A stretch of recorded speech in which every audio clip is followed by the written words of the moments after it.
Hello everyone, हम पढ़ेंगे fifth class maths and chapter first is right in ascending order. Okay, तो जो right in ascending order होता है वो स्टूडेंट्स को क्लास सेकंड से ही सिखाया जाता है, बट यहाँ पर क्या है फिफ्थ क्लास, तो असेंडिंग ऑर्डर तो वही होता है कि असेंडिंग ऑर्डर में हम बढ़ता हुआ क्रम लिखते हैं।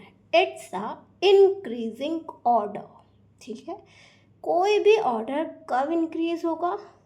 जब सबसे पहले सबसे छोटा नंबर लिखा जाएगा, फिर उसके बाद उससे बड़ा, फिर उससे बड़ा, फिर उससे बड़ा, फिर उससे बड़ा। This is a increasing order. Okay, तो असेंडिंग ऑर्डर सबसे पहले सबसे छोटा, फिर उससे बड़ा, फिर उससे बड़ा, फिर उससे बड़ा, फिर सबसे बड़ा। This is a ascending order. ठीक है, तो अब बात आती है नंबर्स की। तो this is a fifth class. Okay, इसमें नंबर्स होते हैं is a 9 digit number, 8 digit number, 7 digit number. तो कंपैरिजन करने में थोड़ी सी तो प्रॉब्लम होती ही है स्टूडेंट्स को, तो उन्हें हम कैसे सिखाएं कि असेंडिंग ऑर्डर में हम कैसे अरेंज करेंगे। ओके, तो सबसे पहले हम डिजिट को काउंट करेंगे, जो भी असेंडिंग ऑर्डर में हमें लिखना होगा। सबसे पहले हम देखेंगे कि ये वाली डिजिट कितने नंबर्स की है। 1 2 3 4 5 6 7 8, यह है 8 नंबर्स डिजिट। 1 2 3 4 5 6 7 8, ये भी 8 नंबर डिजिट। 2 3 4 5 6 7, यह है 7 number digit. 1 2 3 4 5 6 7, this is a 7 number digit. 1 2 3 4 5 6 7 8, this is a 8 number digit. अब हमें ये पता हो गया कि ये तो है 8 नंबर डिजिट, बट दिस और this is a 7 number digit. तो हमें क्या लिखना है? Is a ascending order. तो सबसे पहले सबसे छोटे डिजिट। अब कंपैरिजन किस में होगा? इसमें होगा और इसमें होगा। तो सबसे छोटा नंबर हम लिखेंगे, तो 30 इज द स्मॉलेस्ट नंबर या 32। सबसे पहले हम आगे का नंबर देखेंगे कि ये जो हमारी आगे की 2 डिजिट हैं वो कौन सी वाली बिग है या स्मॉल है। तो कौन सी वाली? This number is smaller, this number is much smaller, this numbers. Okay, तो सबसे पहले हम दिस नंबर को लिख लेंगे यहाँ पर।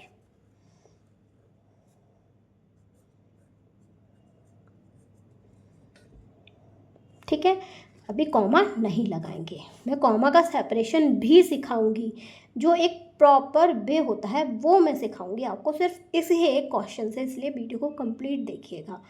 अब यहाँ पर क्या है ये, फिर उसके बाद हमें नंबर लिखना था, तो ऑब्वियसली इसके बाद थोड़ा सा बड़ा नंबर ये वाला होगा, और ये सारे नंबर भले यहाँ पे 28 29 है, but this number is smaller than this numbers. Okay, इसीलिए हमने डिजिट काउंट की थी सबसे पहले। तो अब हम लिखेंगे दिस नंबर। हम नेक्स्ट 8 नंबर वाली डिजिट पर आते हैं कि सबसे ज़्यादा स्मॉल कौन सी है। तो obviously is a 28, is a 29, is a 34। Okay, तो 28 वाली नंबर डिजिट पहले लिखी जाएगी, फिर 29 वाली लिखी जाएगी, एंड फिर 34 वाली लिखी जाएगी।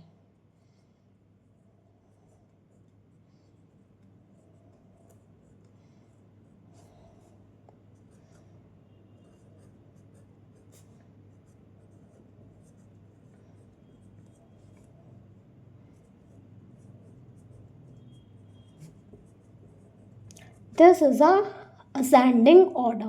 हमने इसे असेंडिंग ऑर्डर में अरेंज कर दिया, बट आपको क्या लगता है ये ठीक है? No, it is not correct. This is a fifth class. सबसे पहले कॉमा का सेपरेशन कीजिए। तो कॉमा का सेपरेशन कैसे? इस इंडियन नंबर सिस्टम में 3 digit commas this, and 2 digit के बाद commas is this. Indian system में 2 डिजिट के बाद कॉमास लगते हैं, तो दिस कॉमास दिस।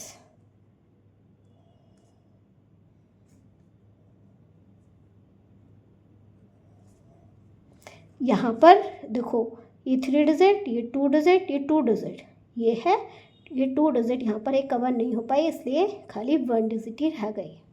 ये होता है हमारा इंडियन सिस्टम के कॉमास। इस कॉमास के पर्पस से मैंने वीडियो बना रखी है, आप वहाँ पर जाकर देख सकते हैं। अब क्या है, यहाँ पर लगाएंगे एज अ सेमीकोलॉन्स इन दोनों के बीच में। ये असेंडिंग ऑर्डर बिल्कुल प्रॉपर ठीक है।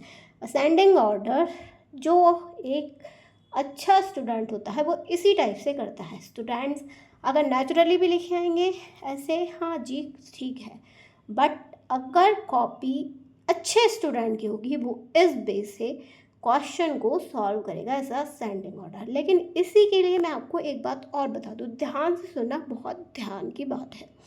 क्या अब तो हमारे पास 28, 29 इज़ 34 बिल्कुल एक जैसे नंबर थे, बट कभी कभी क्या होता है, ये भी 28 है, ये भी 28 है, ये भी 28 है, ओके, ये आगे की सारी डिजिट एक जैसे हैं, तो हम उसके पीछे की 2 डिजिट देखेंगे।